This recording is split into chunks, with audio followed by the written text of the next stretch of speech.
All right, welcome to the Crime Scene Investigation and Photography course. My name, I'm going to take a minute to introduce myself for those of you who don't know me or don't know me well. My name is John Hurd. I came to CCM about 6 years ago. Prior to that, I was a police officer in Chester Township for 25 years. Actually, 4 years in Chester Borough, 21 years in Chester Township.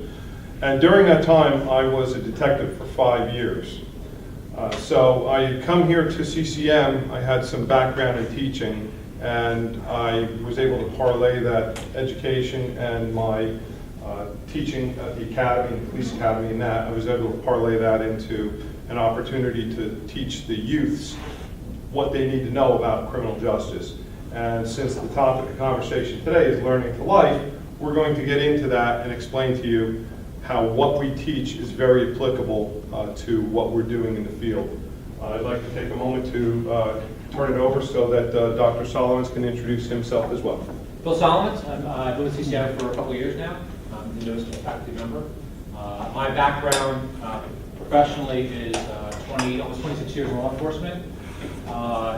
Most of my time, about 21 of my years, was with the Somerset County Prosecutor's Office. I retired as a detective sergeant there. And over the course of my career, I probably spent a total of probably 6 years either in the major crimes unit or the crime scene unit. So we responded to all homicides, not many in Somerset County, but all homicides, all major crimes in Somerset County. So in my career, I've done a lot of crime scene work. I've done some teaching in the area of crime scene work. So this was kind of a natural progression to move up to this level here. So that's my background. All right, when we start talking about learning to life, I know there's a myriad of disciplines here in the room, and when we talk about learning to life, everyone has something that they want to teach their students and have them bring out into the field. Some of it is more practical and very on track, such as math. 2 + 2 has to equal 4 no matter what. No, it could be on a different basis. Okay, so my first opportunity at a quote is wrong. Okay, so I learned something new. And I'm never afraid to learn something new every day. Thanks, Jeff. But health science, that's an evolving science. You learn things new every day. So in police work, we give a framework. And our framework is based on the fact that there are so many different ways to get a job in law enforcement. I'm going to take just a moment to tell you about it. People can get hired with no education whatsoever, which is kind of interesting, but having no education, they can go through a process known as civil service. Civil service is a test that's offered every 2 years. They come up with a list of people, and the departments that use civil service testing, they just look at the list and pick who they want. For every one person they are looking for, they can look at any in the top 3. So if they're looking for 10 people, it's from the first 30 on the list. So it behooves a student to be as high on the list as possible. I'm not saying that an associate's degree is not going to help them have the knowledge base that they need, but it's not a prerequisite. The second way is known as Chief's Test. Some towns, municipalities in Morris County use what's known as the Chief's Test. Oftentimes they'll have a physical exam where they weed out some of the physically unfit people, and then they turn around and they offer a test, much like an SAT. Then those who do well on the test go to the next session, which is probably a interview, and then eventually it'll culminate with the psychological exam, see who's there and who's their eligible candidate. And then the next way is just what's known as the interview process. Some towns don't use the expense of testing whatsoever. They don't use civil service, they don't use the Chief's Test. They'll just let you make an application. They'll interview you. If they like you, you move on to the next step. Culminates with a psychological test, and then they hire you. And then the last way is students are availing themselves of this opportunity. It's called alternate route. And the conventional route is a police department hires you and then they train you. The alternate route is you pay your own way through training, and then once you have your certificate that says, hey, I'm a police officer, now police departments can bid on you and they say, I am a trained officer, please hire me. All right? And those are basically the ways that someone can be a police officer. To get an opportunity to go alternate route, you need a minimum of 60 credits to even take the test. So for the most part, you need an associate's degree. For the interview process, most towns require at least an associate's degree. And for chief's test, you need normally an associate's degree. Some departments have bumped it up to a bachelor's degree. So we have a unique offering here in criminal justice because not all of our students are using this as a 2-year stepping stone to a 4-year degree. Some are just coming here, getting their credits and going. Some are coming, getting a few credits, going into the military because the military actually assists you and has you place higher on the civil service test if you have military experience as well. So that's where the learning to life comes in. We do a number of different courses, and one of the courses, it's going to prepare this uniqueness of the criminal justice system. Some of the myths and realities, which is very interesting, is that first day, and I imagine most of you do the same, you walk around the room and say, hello, I'm Professor Hurd. What's your name? What do you want to do with this degree? Where do you hope you're going to be in 5 years? And oftentimes we hear the big three is, I want to be a police officer, I want to be a detective, or I want to be a crime scene investigator. Or a behavior analysis. FBI, behavior profiling. All right, so those are like the big 3-4 answers that we get from our students. Unfortunately, we never want to trash their dreams. But We will occasionally. we will occasionally, because we have to tell them the realities. And what they don't realize is they think they can go out and get a job as a detective, whereas that's not the case. Because anyone who knows anything about police work, the insides of police work, detective is a position that you were assigned to that usually doesn't come as assignment until you've been on the police department for 5 to 10 years. It's usually a coveted job. It's not a promotion, it is an assignment. The biggest difference is that you wear a gold badge instead of a silver badge. So now you're one of the gold badge crew. It usually comes with promotion or detective. The problem and the myth of crime scene investigator is that crime scene investigator predominantly is a scientist. The crime scene, there are 2 different people that work a crime scene. What we're going to do today is talk to you about the people who respond to the crime scene. They are normally police who are trained in coming to a crime scene, preserving the evidence, and going from there. Then once that evidence is collected, it's brought back and processed by the forensic analyst. That's done in a lab. They wear a white coat. We chain them to the desk so they cannot escape.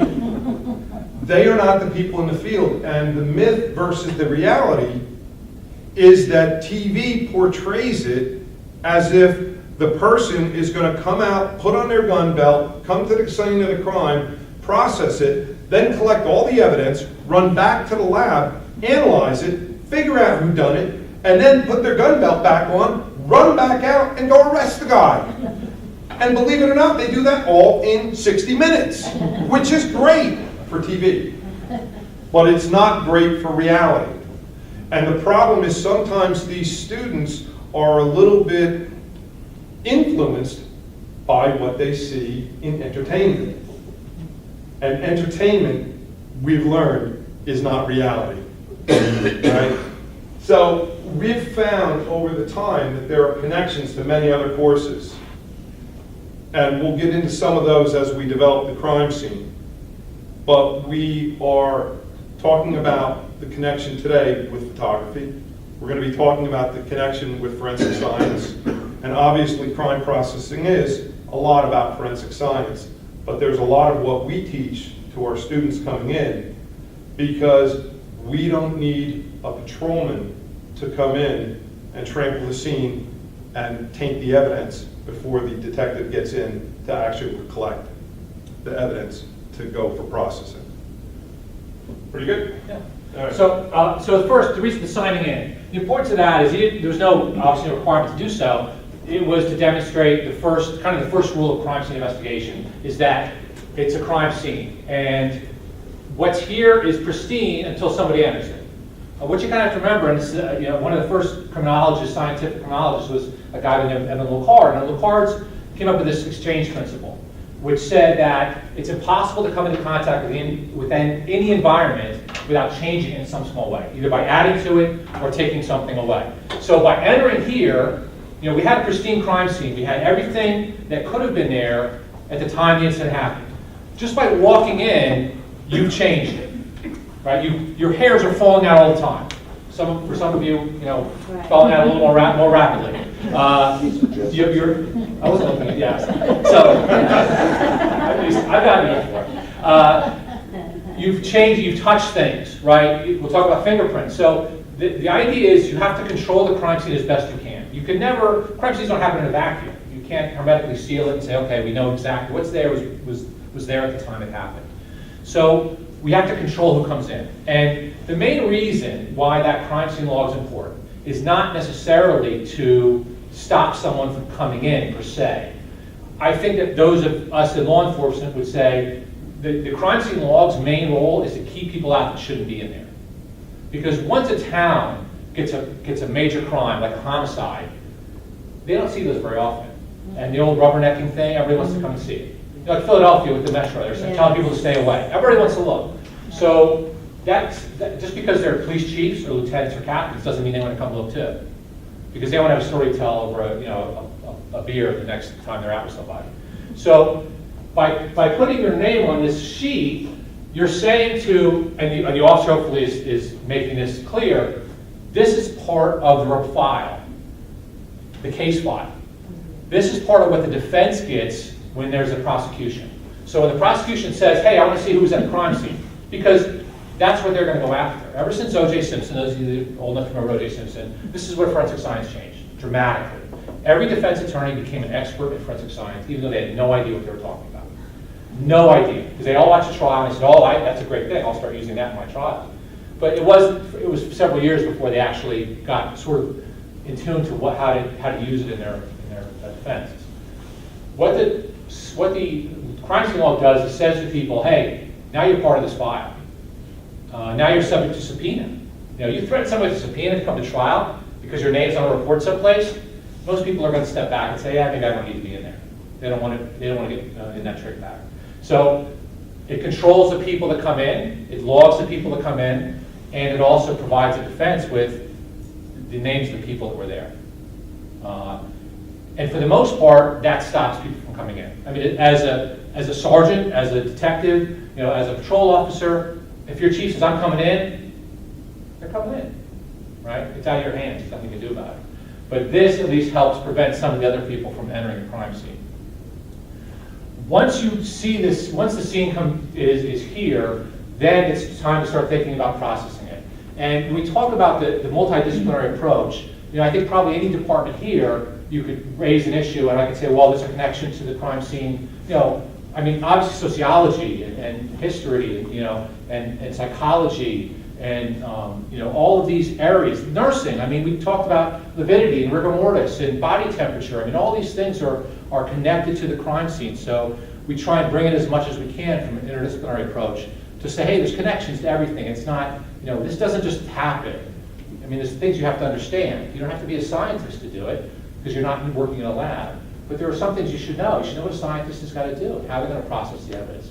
So if you don't know the processes, you're not going to be able to process the crime scene properly. You have to know what the lab is capable of doing. You can't take this knife to the lab and have them look at it under a microscope and just have a picture of the suspect come up in your view. I mean, that's just impossible. DNA is another one. There's a lot of misinformation about it. What constitutes a crime scene? So, I mean, this is pretty obvious. The guy's got a knife in his Well, this chest, would. but- Well, I mean, yeah. I mean, if it was in his back and it was impossible for him to do it himself. But who determines that there's been foul play? Well, it depends. Initially, this is going to be a death investigation. Okay. Because I'm sure John has seen it, I'm sure Nick has seen it. I've seen horrific scenes of blood and knives. I had a woman once in Montgomery who killed herself, but we walked in and she had a knife sticking out of her throat, like this giant knife. I'm like, oh my God, this has got to be a homicide. She's got stab wounds all over her chest, and she's covered up in her blanket, and there's this giant knife sticking out. So you're like, well, it's got to be, but there's the locked door, so it's a death investigation until you determine that there's something leads you down the road of a homicide. That's really what it is first. You don't want to get too label it too quickly, you're just investigating the scene of death. Because if you start labeling too quickly, then you get sort of this problem Somerset's having with Sheridan's, you know, if you're following that story about the homicide, suicide homicide of John Sheridan's wife. So you have to be very careful with how you label it. So you process it, and you try to stay as neutral as possible. And that's another thing that's very difficult for students to understand, that you pull a paycheck from a government, a municipality, a state, a county, but yet your job is to be neutral and not focus. And one thing I tell my students, which is critically important, is I've stood in a bunch of crime scenes, and Nick and John done the same thing. And you know, if I come into this crime scene, what human nature, what do you know automatically do? Well, you see if he's okay. Well, yeah, we established, yeah. Okay, you all right? Yeah, he's okay. He's dead. So what do? You speculate, right? Yeah. You speculate. What happened here? Right, you try this whole like TV thing, like John's talking about. Okay, so here's what happened. You know, and then you know what happens? 99 times out of 100, you're 100% wrong. You're always, I don't think I've ever speculated or heard speculation in a crime scene where the detective's like, oh, this is how it happened. You're like, wow, you're right about that. I've never had that conversation with somebody. So you try and be neutral, because the problem is if you get too locked in on something, you miss other things. Things that may be important. Because at a crime scene, as a crime scene investigator, you kind of are in a vacuum. You know, you're at the scene, you know, not for an hour. You know, for some crime scenes, you know, you could be there 12, 14 hours because it's such a methodical process. So you may not know what's going on with the rest of the investigation. So you have to sort of look at it in a very neutral way and collect everything, right? And process it as if you know nothing about what happened, and work from that direction. So the first thing that we try and teach our students in this course is not only the connections to other disciplines, but also how are you going to process this scene in a way that's going to be the most effective. And this scene is going to disappear, right? In an hour, this whole room is going to be back the way it was, just like a crime scene might be. You call a crime scene cleanup, they got a special thing for the blood, and they can fill the bullet holes, patchwork, whatever they got to do, and then everything's back to normal. That scene is gone. It existed for a period of time. You have one chance to memorialize that crime scene, and then it's done. The only chance is to recreate it in a courtroom, which is really what crime scene investigation is about. It's collecting evidence, but it's also for that 6 months, 9 months, a year, year and a half down the road when you get in the court. So the first thing that you would do here, once you've established that your guy is dead, obviously the care of the injured is the most important thing. But once you've done that, then the most important thing is photography. That's the most important aspect, because and it's really not it's for the jurors. You have to think about when you're photographing a crime scene, you're not doing it for you or your kid. You were there, you saw it. You know, you could go into court and testify as to what the body looked like, but the jurors need to see what the scene looked like. So the photography, and good photography, is critically important. Critically important. So that's your. All right, what we talk about with photography and where this is going to lead us near the end of this information is we're going to talk about creating an interdisciplinary course with photography. But right now, I'm going to talk to you a little bit about crime scene photography. First rule, have a camera with you. That's the first rule. Now, everybody has a cell phone. Of course, mine's over here, but everybody has a cell phone, so you have a camera. But it's not that easy. Luckily, Chester Township was nice enough to let me use their departmental camera to show you how we document and take pictures of crime scenes. No, that's not it. No, this was it. This was it. With every 32-ounce jar of ragu, you would get a camera. You know what? This is a camera. This will work in a pinch. It's not the best camera. It's not the camera I would choose, but it's certainly one that will document.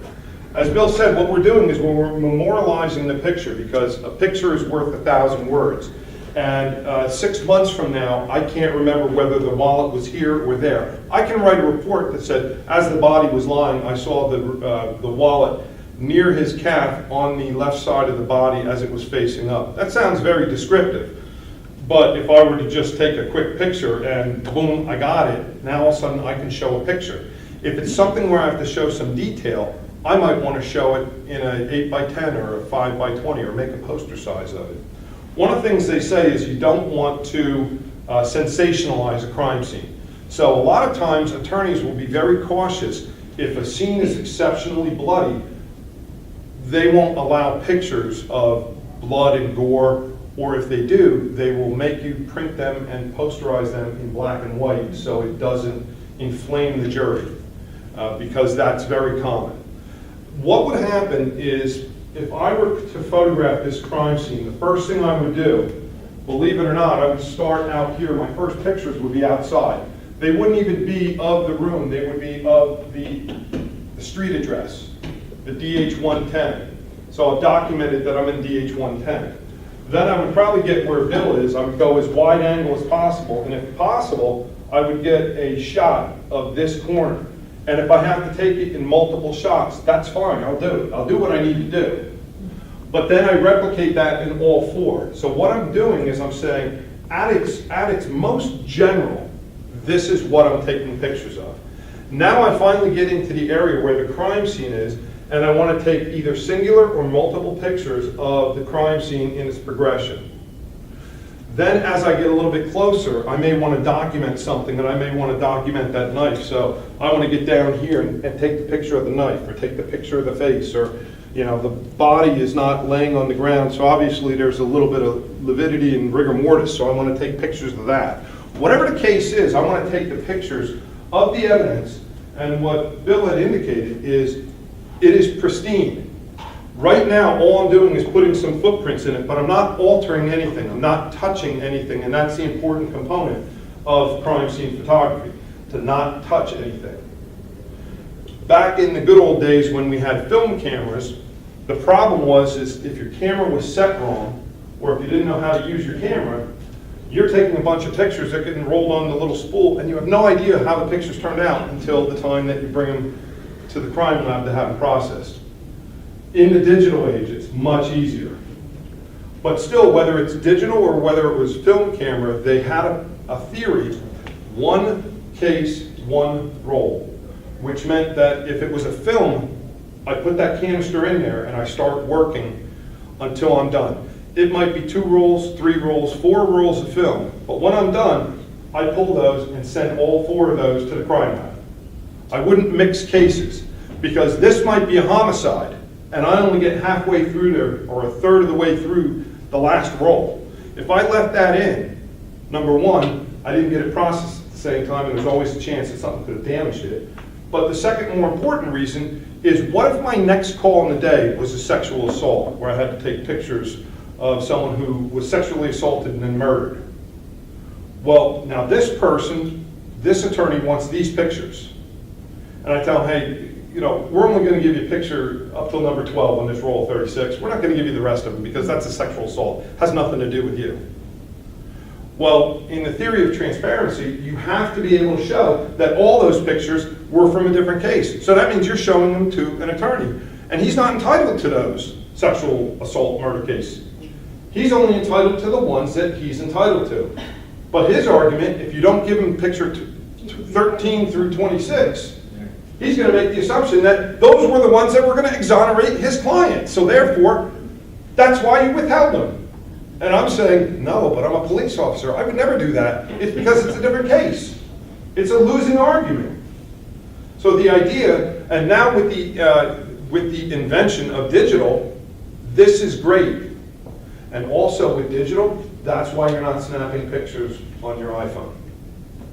Because if you try to add and say, that picture I took with my iPhone is evidentiary, you're going to have a problem, because you're going to have to download all your memory and all your pictures. And if you're not comfortable showing an attorney every picture that's on your phone, don't take any pictures with your phone. Right? It's just something that you don't do. They say a picture tells 1,000 words. Photos freeze moments in time. But photos, you have to be careful, because photos also offer a very distorted perception of your life. And you probably never thought of this. Go back to any one of your photo albums.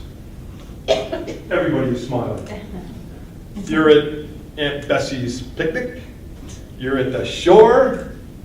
You got your new car. You never turned to your husband or wife and said, I've never seen your face so red after an argument. I'd love to take a picture of that. That's not when you pull out the camera. The difference in perspective is that we're coming here to take pictures in a bad situation. Where you go through your photo albums, everybody's smiling. Not everyone's smiling in these. What we do is we're supposed to tell a logical story. If I just took one general picture of this room, I don't know what I'm supposed to be focusing on. But now that I've taken pictures with no markings, now I can come back and say, okay, these are the evidence. Let's see, it's like the little colored numbers, right? I gotta find number one. Okay, number one. We get number one, then we get number two, then we get number three. And each one is an individual item. And if you didn't notice this, what these have is these have little measurements on them. Actually fold out so you can make a right angle, John. Excuse me? That one, top of it folds out too. On the roller. Oh. See the hinge on it? Oh, okay. Oh, so we can have right angle with measurements. And the advantage of that is that we can then replicate in a 1-by-1 reproduction. So if you have small trace evidence, you can make it exact. It's not an estimate. In the absence of, believe it or not, you have to be innovative. In the absence of a ruler, I put a quarter next to a piece of evidence because we know how big a quarter is in diameter. So now all of a sudden when they're doing the 1-by-1, they can replicate it based on the size of the quarter. And ultimately, you have to start, you don't have to really know your camera totally inside and out. And it's funny because I teach a course on photography over at the Police Academy. And I'm starting to lose the ability to talk about this joke, this next joke, because they don't understand. I always say that you don't, I can tell by just coming to your house whether you know how to use your camera or not. Because if your VCR blinks 12, you probably don't know how to use your camera. And the students that are in the police academy are 22 years old going, what? What's a VCR? What do you mean the 12 blinks? It's like, Instructions are pretty easy on this. For best results, take pictures outdoor in bright light. You should be at least 4 feet from your subject. Wind the device. Push the button. Simplest camera. My Nikon. Those are the instruction manuals for the Nikon. I guarantee it reads like a book because it is. It's not quite War and Peace. Most of the photography that we can do, or that we need to do, is basic. Some of it requires extra, and we didn't set anything up, but on a sunlit day, if something is in the shadows, you have to take the camera off of automatic, because it's going to process the white or the bright. It's not going to process the shadows, and the shadows become even darker if you don't set it on manual. So if you don't know how to use your camera, that's why it was a natural selection for us to try to do interdisciplinary, moving this into photography, because photography 115 will teach how to take a picture. I need to teach what do we need to take pictures of. All right, and we'll get to that a little bit later. I'm going to turn it back over to Bill for a little bit. Okay, so the photography's done. Right, we've done all the pictures. That's the first person in a crime scene. The next one in now, which is something that's new, relatively speaking, is video. So the video is another way of memorializing this crime scene. And you would do it pretty much the same way. You would start outside the hallway or on the road. You would slowly, the problem we have now is people move too fast with the video. We're in a video world. Everybody's like, you got to move slow, because otherwise the jury, they're going to be throwing up. That's always not good. So you want to move very slowly and very methodically with video. And that's another tool for the jury to actually see exactly what the scene looked like. One of the problems with video is most places have a policy that there's no sound. Now you just turn the mic off, you disconnect the mic completely, because nothing more embarrassing than taking a video and then you get up close, and you have somebody in the background saying, look at that asshole, you know, oh my God, they blew his head's completely blown off. What time's the pizza getting here? I'm starving, right, cops. And you can't just go back later and say, oh, I'm just gonna cut the sound out, because that's kind of embarrassing. Because that brings up the same point to John, that maybe somebody said something about another suspect, and that's why you cut it off, right? So something that would help my client, you cut off. So you can't, as embarrassing as it is, so most departments say, you don't need a narrative. You know, the person who took the video can come into court, show the video, and say, okay, now we're entering this room. This is the bedroom, the first bedroom on the left. This is the second bedroom. This is the master bedroom. This is the master bath. You know, you can narrate it as it's going along without having the sound, you know, the background noise of other people. So the video's done. Now it's time to start thinking about processing the scene. Now, the way this is set up, and this is the course that we teach this in, is investigative function, which is 215. Which is, hopefully most of the students have had the lower level CJ courses, they've had some of their psychology or sociology, maybe the criminology, which is talks about why people commit crime. And what we do in this course is, and something I've learned over my career, and I taught at the police academy for many years, I was assigned to the police academy, I've learned that practical application is the best way for people to learn. So some disciplines lend themselves to practical application better than others, I understand that, but for me, anytime I can get them hands-on, I know that learning is going to be increased. So what we do in investigative function is, from the beginning, they're building a crime. They're writing reports, and some of my last finals, my final is a crime scene, just like this one. And basically, what the students do is, over the course of the semester, they're writing reports. So in English, right? Probably one of the biggest problems in police work is report writing. It's awful. I mean, for the most part, it's awful.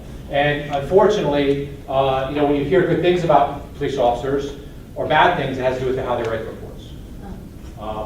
And unfortunately, that's the way it is. And from what I've learned, all you really need to know to write a good police report is learn in 8th grade. By the curriculum, by 8th grade, you should learn everything you need to know. There's no science to it. It's very simple. It's a narrative report. You're telling a story. So we get them writing right away. So they're writing about a burglary that leads to a pawn shop, that leads to the son of the burglary victim, that leads to a friend of the son, that leads to Miranda, that leads to a permission to search. All these reports are in this case file, and the very last thing they do for their final is a crime scene very similar to this, where they show up in a group of 5 or 6, they're on their own, they have an hour and 15 minutes to process the scene, to collect evidence, to do their sketch, to do everything.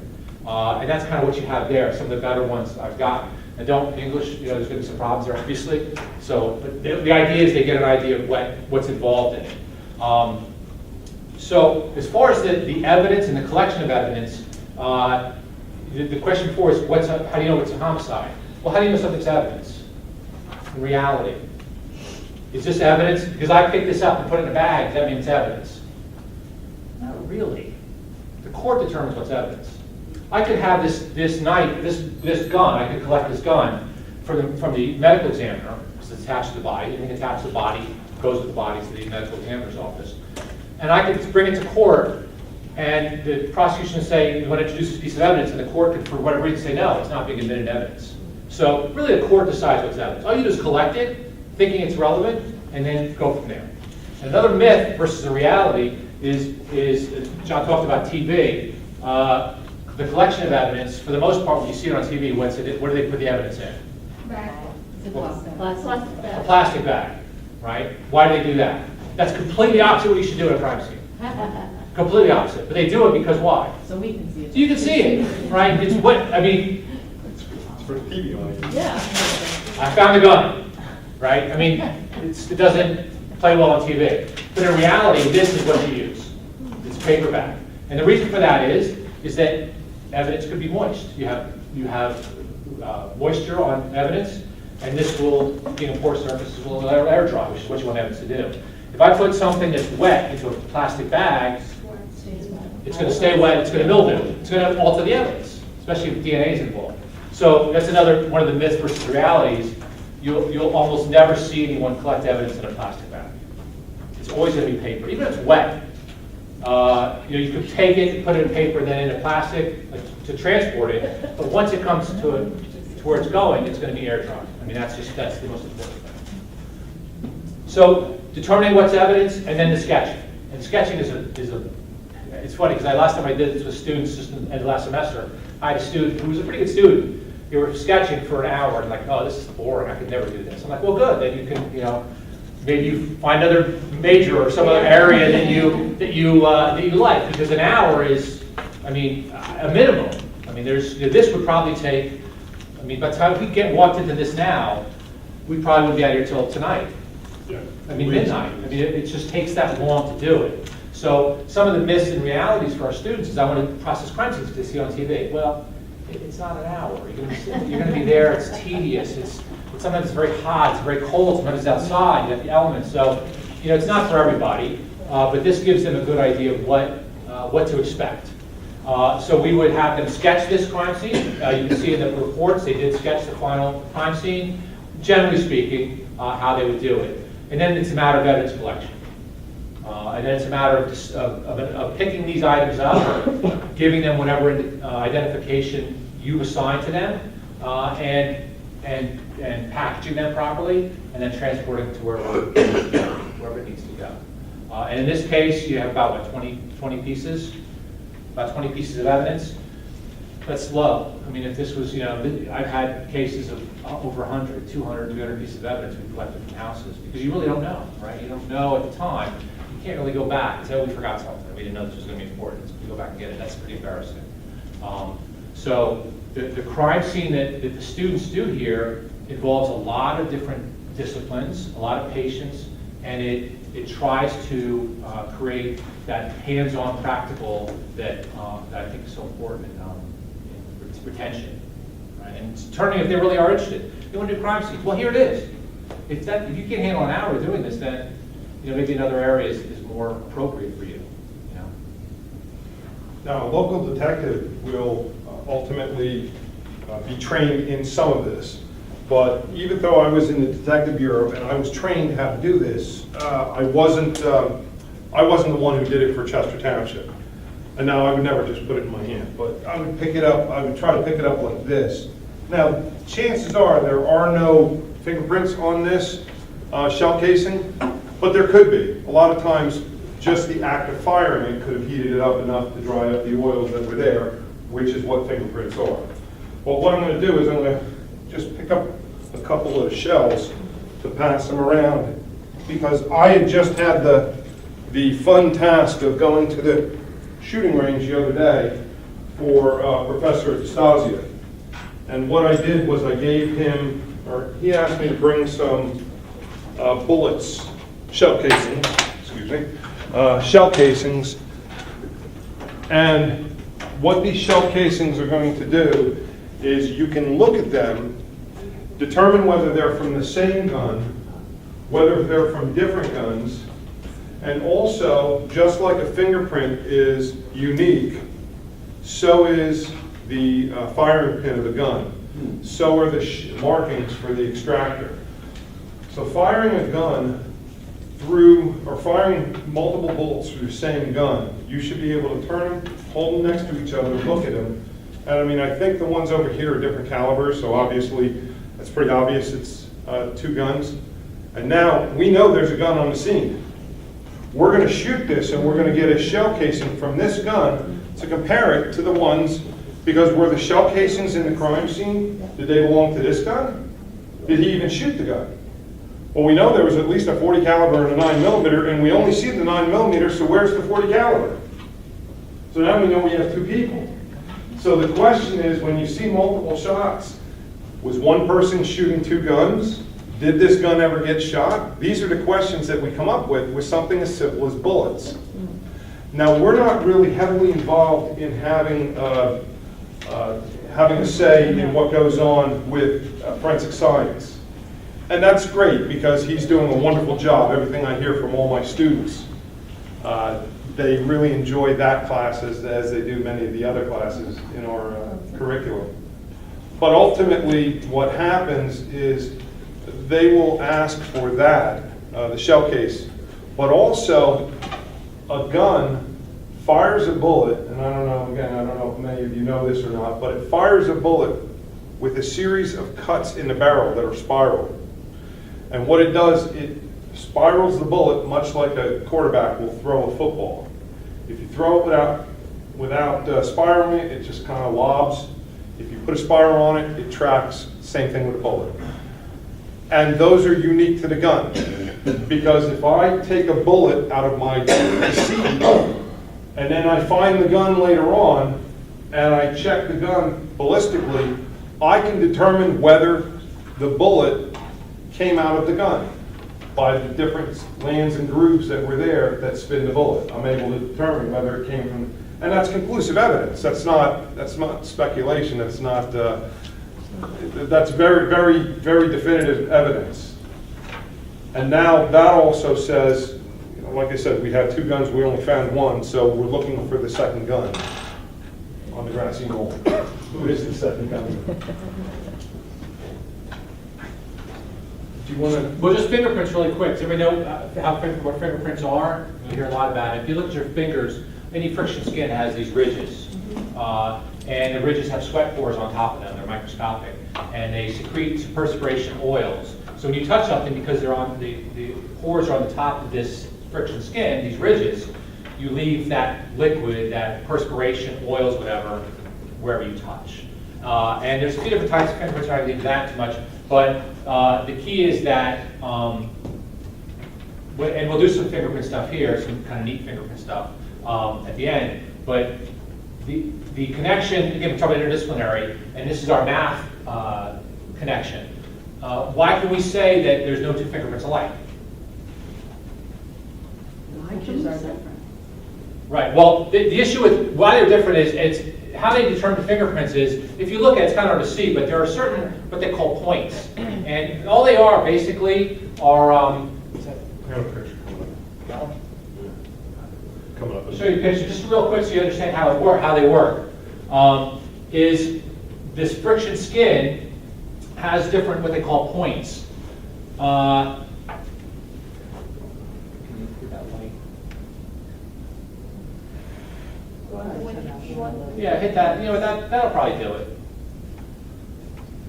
Yeah, hit that. Let's hit that first, that front one. So just that if you can see it. Oh.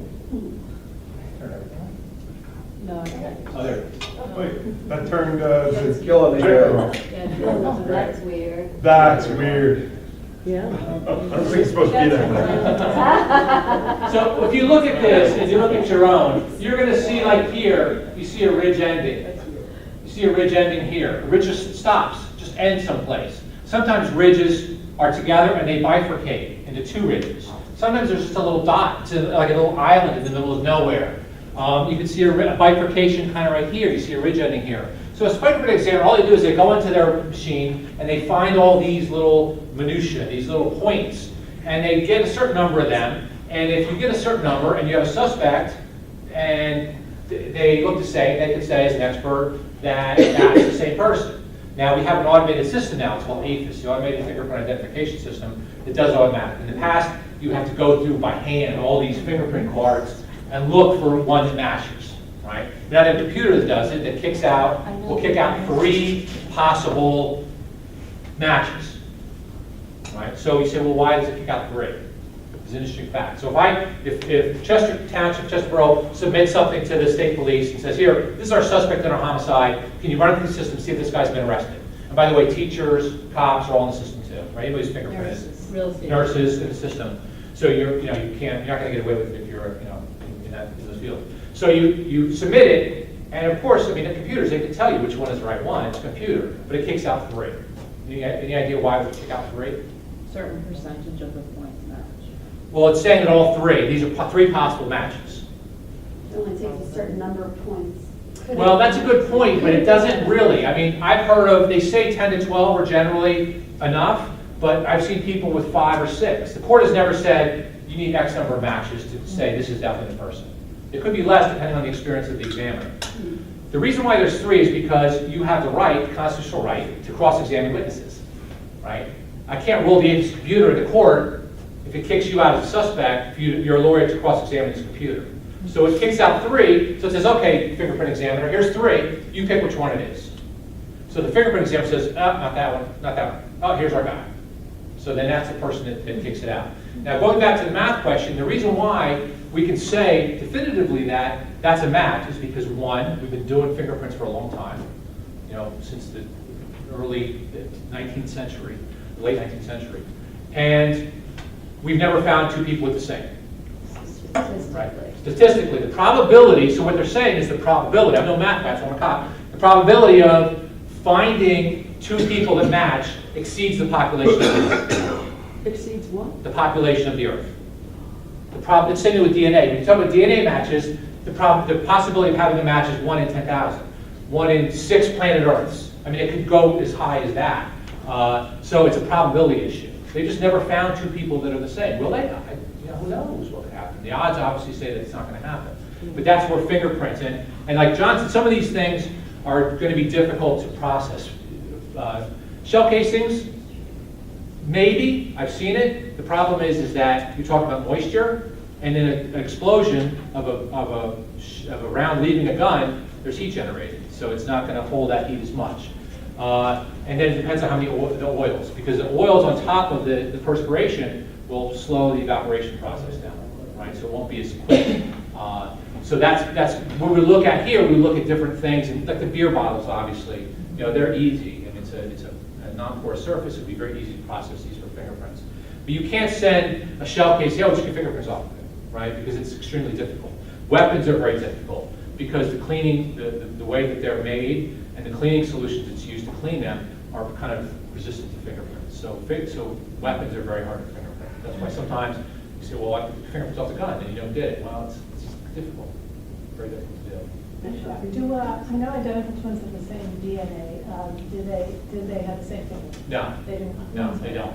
Fingerprints are third or fourth month in the womb. They start to form. And ironically, people have tried to. There's a couple trades where you lose them. If you work brick, basins tend to get them. But the problem with it is, and we've had people historically that have tried to get rid of them. John Dillinger actually tried. John Dillinger, the time he died, before he died, had a doctor slice off his fingerprints. But you have to go pretty deep because the mechanism that creates it is fairly low below the skin. So it's going to grow back the exact same, right? So even when Dillinger was killed outside the theater, Lady in Red, his fingerprints started to grow back exactly the same because the process, they'll grow back the exact same, you'll have the exact same detail.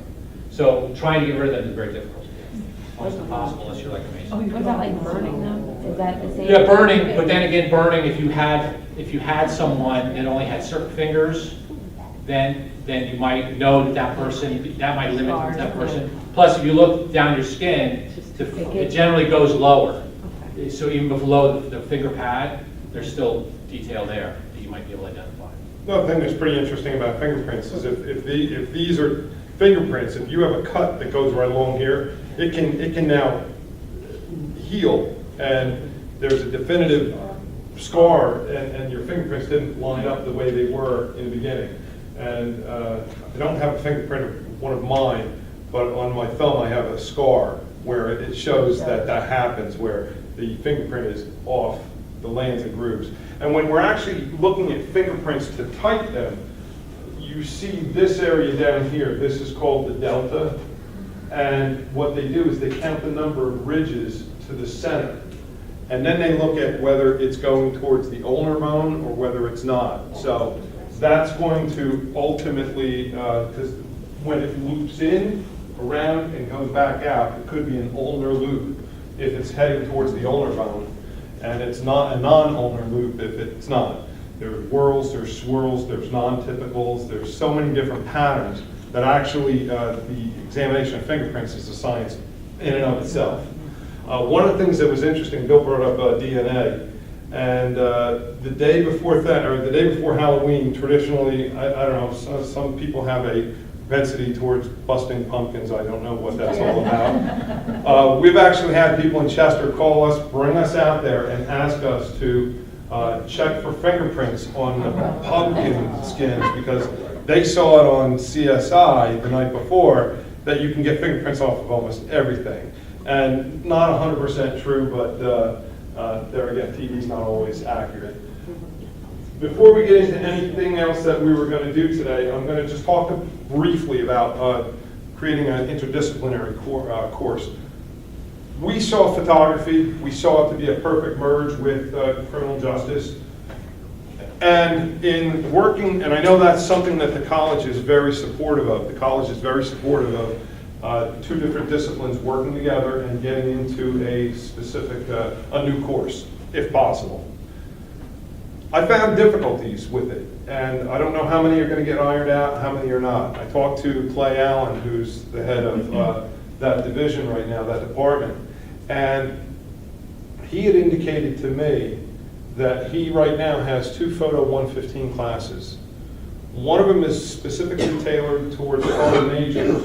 One is tailored towards non-photo majors. Of course, the CJ students that are going to be taking Photo 115 for an investigative track, they're going to be taking the non-photo.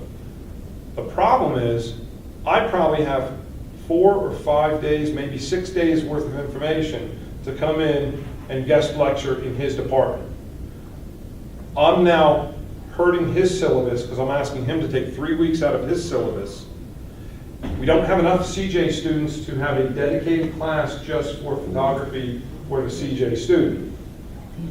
So we're coming into a few minor roadblocks, and we're not sure. And to be honest with you, I wanted to bring that up, not because it's a success story, but because I'm finding difficulties in trying to accomplish what I was hoping was going to be an easy merge. We may have a way to fix it temporarily until we figure out whether we can actually do it in the photo department. Our way of fixing it is going to be doing it during the investigative function class or the evidence class, right? Evidence and procedure. We're going to be doing it during a CJ class. So now, if it's Bill's class, he'll come and lecture in my class, I'll go and lecture in his. And I'm assuming the students have already taken criminal justice, or they've already taken investigative function, they've already taken, or they're in a process for, but they've already taken photography. So now you know how to take a picture. Let me show you the pictures I want you to take. Right. Or the nuances that I think you should be concerned about. Because like I said, we don't have smiles on our faces all the time. And I hate to say it, but the person lying on the floor never asks you to get their good side. Because when you're lying on the floor, there is no good side. So ultimately, that's the difficulties we're finding with an interdisciplinary as in its purest form. So we're probably going to be able to fix it. Don't know how yet. And I think that's... Yeah, the only thing I would throw out there is that, we just did a dramatic curriculum revision, and we added a bunch of electives to our curriculum. So, now students have a lot more options, and I would say that if you have any ideas for interdisciplinary courses that can run as either CJ or your department or a combination for both, let us know. Because, if you see it someplace where we could combine 2 programs, I would be all for it. Whether it's history or psychology or nursing or whatever. It's wide open, and I'm sure students would love it. So if you see an area there, I'd be more than willing to sit down and talk about it. All right. So just as sort of going away, there's around it. It's actually worked out better because not many people. So you have some paper. Make sure you have a piece of paper in front of you, just a blank piece of paper. You can grab that jar and that brush there. You guys have one there. I'll give you. You're not going to get it. Yeah, you can use your own. There's enough. So I want to make this as non-messy as possible. And so you're gonna have something to take home with you. You can. Yeah, we're doing it. Memorial of your fridge. Yeah, you can take it up, put it on your fridge. We have gold stars. What you have here is a magnetic brush, a magnetic wand. The magnetic powder has magnetic filings in it, so it sticks. Right? So this is the kind of powder you would use on paper, on a porous object, like this paper you have there. Wood, it's unfinished wood would work on, and it's probably the neatest. So what you're going to do very simply is this. Let me come up here so you can see a little better. How this one works, very simple. There's a magnet that's inside of it. This top piece pulls the magnet up. So the magnet is usually here, and now it's up, so it's not going to pick up any of the powder. right? So once you drop this down, the magnets in the bottom is going to pick up the filings. All you're going to do very simply is you're going to get a little bit of sweat on there. You're going to pick up a little bit of the magnetic filings and just lightly brush it over the top, and you're going to see your fingerprint's going to come up very nicely. Okay? Oh, you have to And then- roll it? No, I just did that. So I'll put this one back, I'll put this one over here. Yeah, you do a whole, just brush it lightly over the top, and you'll. Oh, you got it. That'd be something, right? Shut it at school. Over there. That was mine. Welcome to Town.